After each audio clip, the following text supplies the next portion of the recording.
पुढे जावं आणि दिव्यांगत्व कमी व्हावं, दिव्यांगत्व नायनाट व्हावं, हीच त्याच्या पाठीमागची प्रांजळ भूमिका आहे. आणि म्हणून या क्षेत्रातला कार्यकर्ता म्हणून संपूर्ण महाराष्ट्रभर किंबहुना काही इतर राज्यांमध्येही काम करत असताना आम्ही आता सगळ्यात जास्त फोकस करतोय early detection and early intervention, शीघ्र निदान, शीघ्र उपचार आणि त्या दिव्यांगाला मुख्य प्रवाहात आणण्याचे प्रयत्न करणे. यासाठी अर्थातच आपल्याला औरंगाबादसाठी सुद्धा आपण अनेक प्रयोग करत आहोत. आपले डे केअर सेंटर्स उभे केलेले आहेत. जिल्हा परिषदेने आत्ताच एका लाभार्थ्यांनी सांगितलं की मला एक स्कूटी मिळाली म्हणून मी माझा व्यवसाय उभा करू शकलो. मला वाटतं आपण 70 काहीतरी स्कूटर विथ अडॉप्शन दिलेले आहेत. ती स्कीम आम्ही DDRCने डिझाईन करून दिली होती. टोटल 6 स्कीम डिझाईन करून दिल्या होत्या. त्याच्यामध्ये स्कूटर विथ ॲडॉप्शन होतं, डे केअर सेंटर होतं, इतर होते आणि खूप चांगल्या पद्धतीनं त्या स्कीमचं इम्प्लिमेंटेशन पहिल्याही CO सरांच्या मार्गदर्शनाखाली, समाज कल्याण अधिकाऱ्यांच्या मार्गदर्शनाखाली आणि आत्ताच्याही समाज कल्याण मार्गदर्शनाखाली चालू आहे. इथल्या संघटनेची टीम पण खूप उत्तम आणि होतकरू आहे. शिवाजी गाडेसारखा राज्यातला एक गिर्यारोहक म्हणून सगळीकडे फेमस आहे. आमच्या महाराष्ट्रातल्या सगळ्या दिव्यांगाला गिर्यारोहणाची आणि गड किल्ले सर करण्याची जी उर्मी त्यांनी दिलेली आहे ती खरं तर एक अनोखं काम आहे, एक वेगळं काम आहे. त्याचबरोबर चित्ते सर पण या ठिकाणी खूप ऍक्टिव्ह असतात. आम्ही आता एक मोठा कॅम्प केला, जवळपास 500 दिव्यांगांना कृत्रिम अवयवाची साधनं दिली CSR मधून. त्यावेळेस ते खूप ऍक्टिव्ह होते. देहाडे जी आहेत, बाकीची मंडळी आहेत. आपण थोडंसं हे जी पिनबुडाचं भांड आहे आमचं, त्याचं डेटाच नाही आहे. आमच्याकडे कुठलं स्टॅटिस्टिकल नाही आहे. म्हणून सुरुवातीला बच्चू कडू भाऊंच्या मार्गदर्शनाखाली आम्ही अकोल्याचा होम टू होम सर्वे केला. ज्या ठिकाणी 9000 दिव्यांग होते ग्रामीण भागामध्ये, त्या ठिकाणी आम्हाला 43,000 दिव्यांग. कारण आता पहिले 7 कॅटेगरी होत्या, आता 21 कॅटेगरी आल्या आणि आम्ही UDIDचा ड्राईव्ह सुरू केला. आज आत्तापर्यंत 32,000 लोकांना UDID मिळालेले आहे, जे त्या दिव्यांग म्हणून घोषित झालेले आहेत. आणि त्या ठिकाणी भाऊंनी जो ऍक्शन प्लॅन राबवला त्याची नंतर फिल्म मी तुम्हाला दाखवणार आहे आणि त्याचं प्रेझेंटेशन पण आहे. पण मान्यवरांना जर गडबड असेल, भारतामध्ये कुठेही जर तुम्हाला जायची तयारी असेल तर संधी उपलब्ध आहेत. पण त्या लोकांचं तुम्हाला शिक्षण घेऊन, प्रशिक्षण घेऊन त्या पद्धतीत तुम्ही जर गेलात तर त्या पद्धतीत तुम्ही तुमचं यश संपादन करू शकता, ते लक्षात घ्या. अशा बऱ्याचशा सगळ्यात जास्त जर नोकरी उपलब्ध असेल तर रेल्वे खात्यामध्ये भारत सरकार, त्याच्यानंतर DRDO defence related development organisation, त्याच्यानंतर BRC भारत भाभानुसंधान ऑटोमॅटिक एनर्जी रिसर्च सेंटर. या भारतामध्ये सगळ्यात टॉप लेवलच्या जॉब ऑपॉर्च्युनिटी आणि चांगल्या पगाराच्या नोकऱ्या देणाऱ्या संधी आहे. पण त्याच्यासाठी तुम्ही शिक्षण घेऊन तिथपर्यंत जाणं गरजेचं, हे लक्षात घ्या. आज जर शिवाजीकडे एक पहिला पंग आहे, त्याच्यानंतर थोरात पण आहे. हे जर यांना त्या काळात जर माहिती असते तर आज MBBS डॉक्टर झाले असते.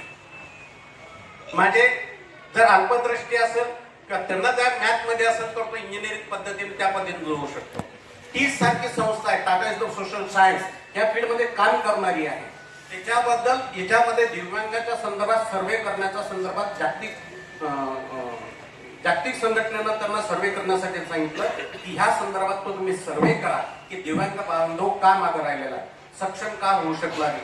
म्हणून 30 सारख्या संस्थेला आता त्याच 30 संस्थेमध्ये एज्युकेशन फील्ड आहे, शिक्षण देतं, सोशल सस्टेनेबल स्टडीज नावाचं, आणि तिथं ऍडमिशन घेणार. तुळजापूरला संस्था आहे सर, पण त्या ठिकाणी ऍडमिशन घेणाऱ्यांची संख्या महाराष्ट्रातले फक्त 200 पैकी 8 विद्यार्थी, हे सगळ्यात मोठे पण.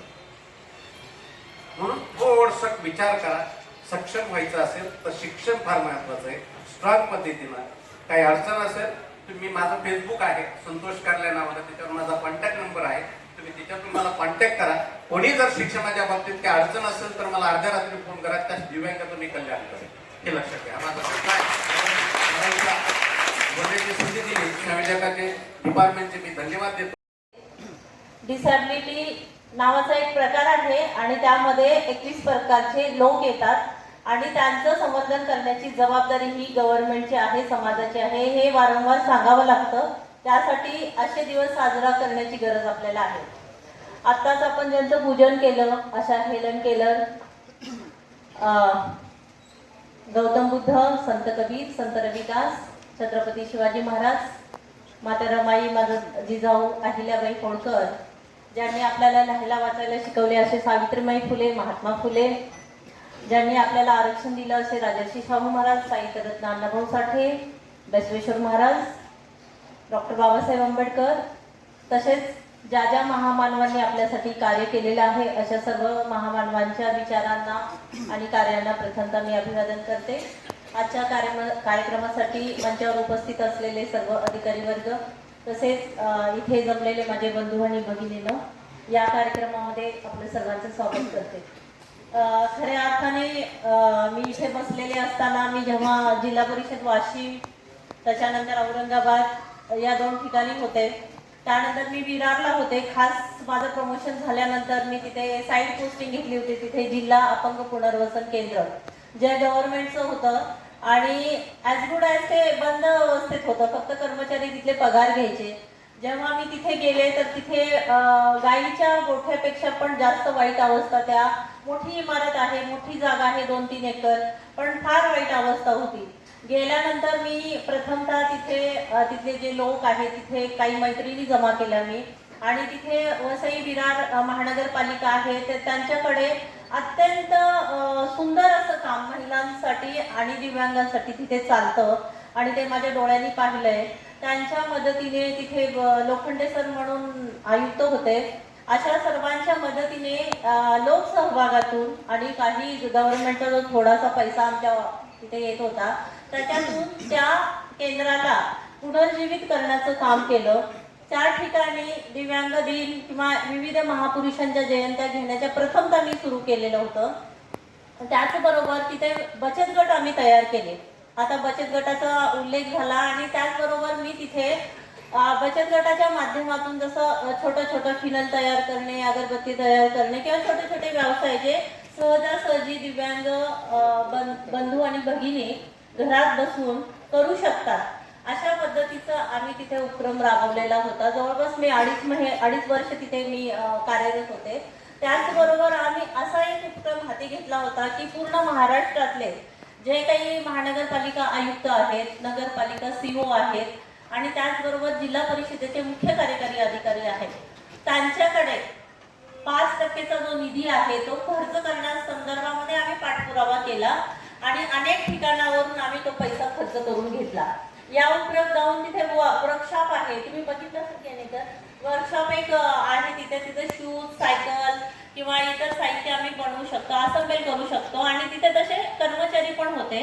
तर त्यांच्या माध्यमातून मी प्रथमतः बच्चू कडू साहेब यांच्या मतदारसंघ अचलपूर इथल्या जवळपास 300 जे अपंग बंधू आणि भगिनी आहेत त्यांच्यासाठी साहित्य तयार करून आम्ही दिलं. त्यांनी आम्हाला पैसा दिला, आम्ही साहित्य तयार करून दिलं आणि तिथं नेऊन आम्ही वाटप केलं.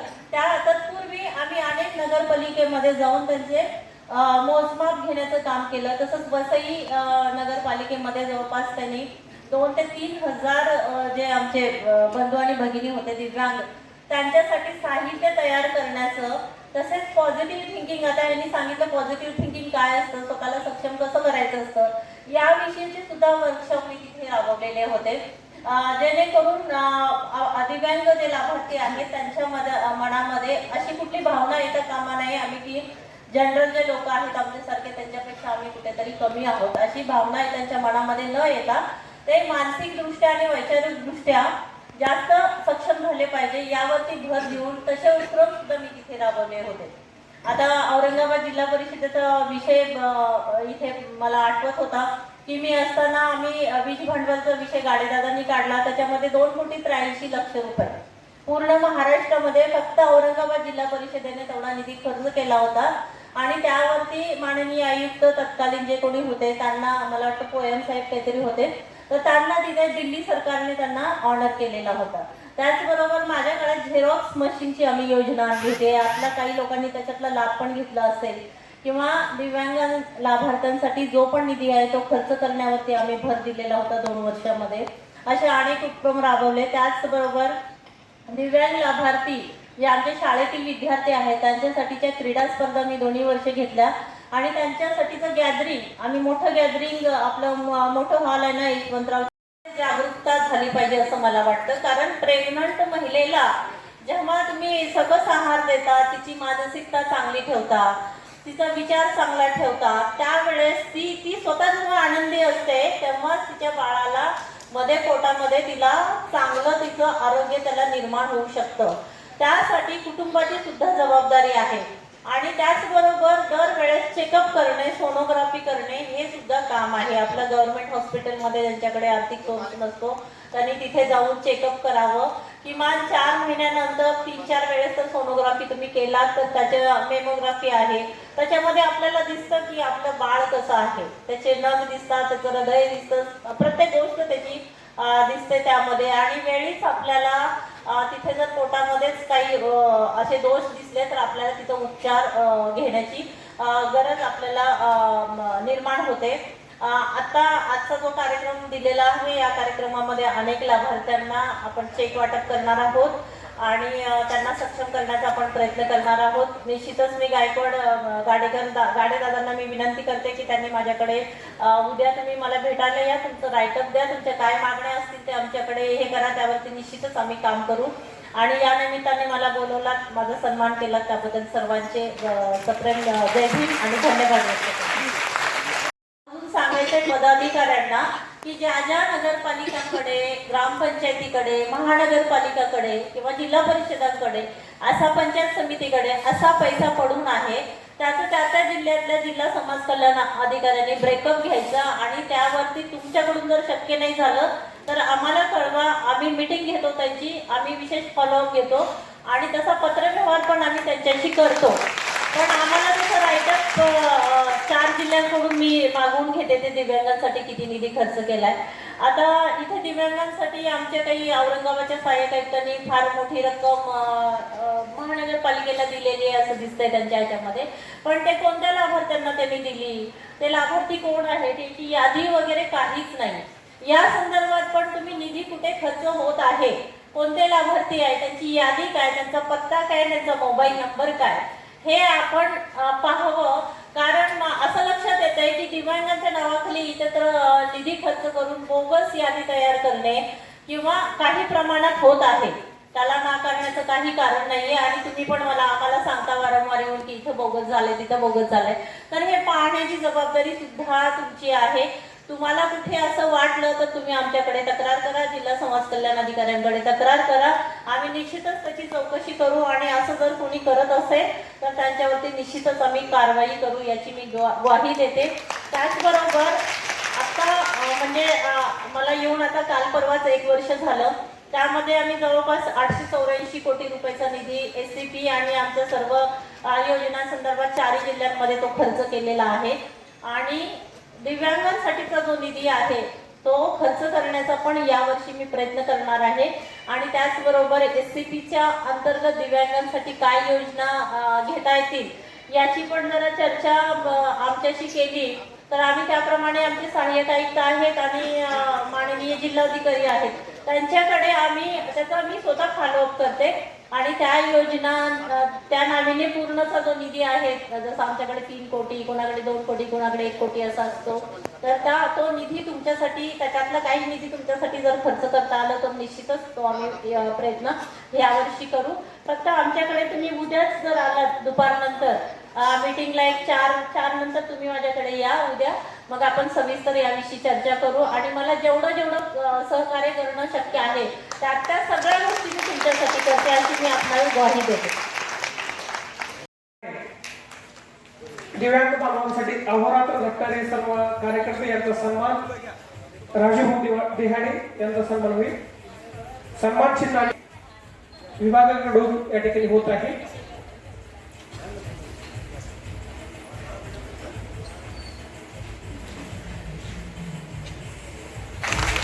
अरुण ढोटुपे, त्यानंतर डॉक्टर भगवान चव्हाण यांनी उपस्थित राहायचं आहे. त्यानंतर संग्रामजी निकम, सर्व मान्यवरांची उपस्थिती. दिव्यांग कार्यकर्त्यांचा या ठिकाणी सन्मान ट्रॉफी देऊन विभागातर्फे सन्मान होत आहे. ज्ञानेश्वर चव्हाण आहेत का? या. संतोषजी पारकर,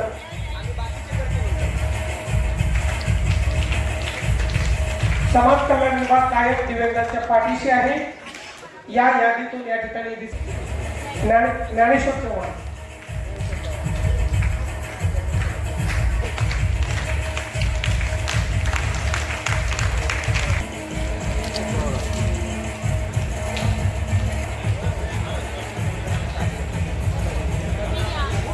संतोष भक्त यांचा या ठिकाणी सन्मान होईल.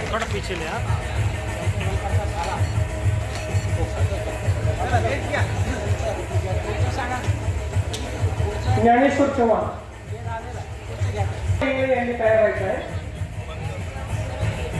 हो चित्ते साहेब इकडून या ओके सर सर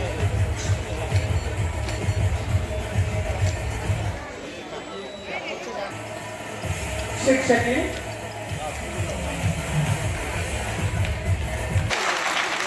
आहेत का? अशोक हिवरडे.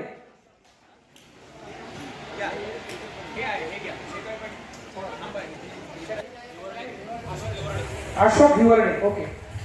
चला चित्ते थोडं पीछे आ जाओ बस ताई सर इकडे बघा.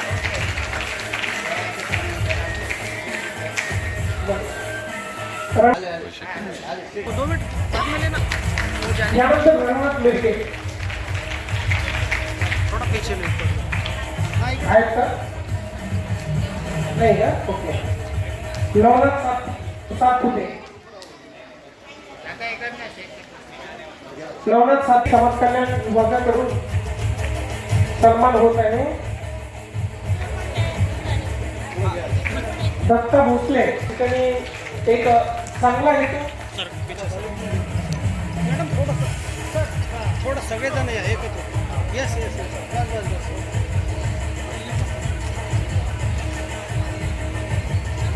करने के लिए ये सब लोगों भागदौड़ जल्दी करते हैं.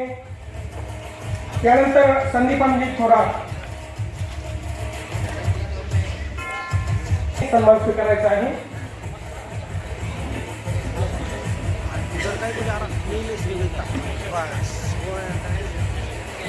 दिव्यांग बांधवांसाठी अतिशय कठोर मेहनत हे सर्व कार्यकर्ते घेतात आणि त्याच भाग म्हणून समाज कल्याण विभाग त्यांचा सन्मान करत आहे. सन्मान चिन्ह आणि ट्रॉफी देऊन सर्व मान्यवर या ठिकाणी सन्मान करत आहे. त्यानंतर गोविंदजी डांगे. अरे सर थांबा ना. त्यानंतर हरिप्रताप गिरी यांनी उपस्थित राहायचं आहे. हरिप्रताप गिरी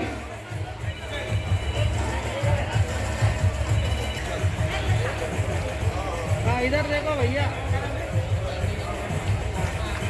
गजाननजी रेणुके शाहीर यांचा या ठिकाणी सन्मान होत आहे.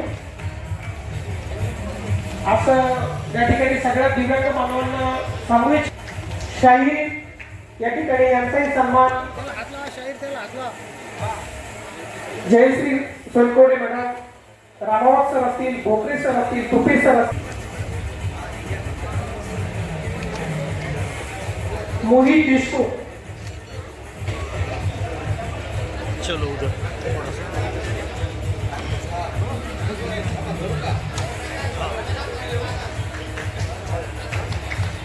नितीनजी डवाटे. कर्मचारी बांधव आहेत त्यांनी विनंती की आपण सहकार्य करायचं आहे. पायरी चढण्यासाठी दिव्यांगांना आपण मदत करावी. कर्मचारी बांधव यांना विनंती करतो.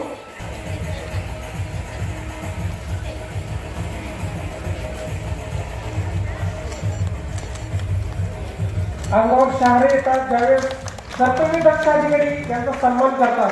खरंच आज मलाही त्या ठिकाणी भावनिक झाल्यासारखं वाटतंय की कर्तव्य तत्पर. मॅडम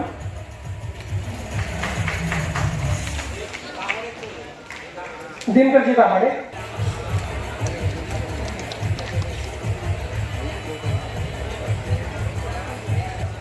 त्या ठिकाणी त्यांचाही सन्मान होत आहे.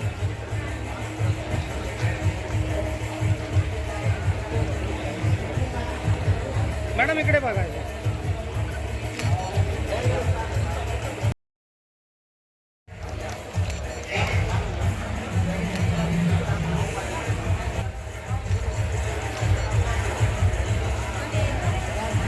जरा टाळे हेच या ठिकाणाहून दिसून येतं.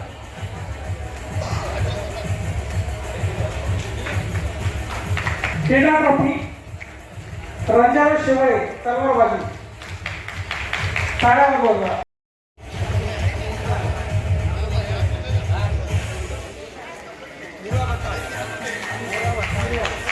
यानंतर निर्वाह भक्त लाभार्थी यांनी काय करायचं आहे